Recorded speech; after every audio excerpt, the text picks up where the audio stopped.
First, let's create a new project, and import the image that we want to trace and convert from a raster to a vector.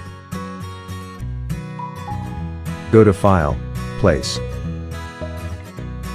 Select your image, and click Place.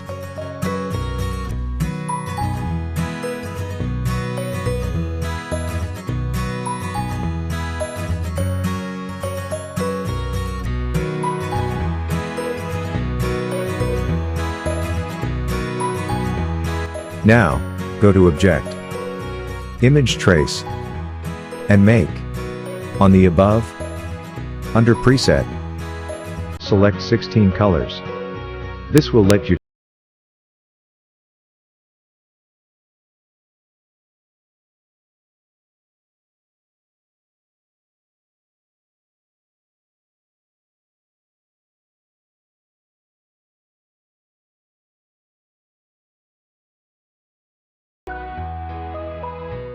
ungroup this file. Now you can manipulate the vector points you wish. All done.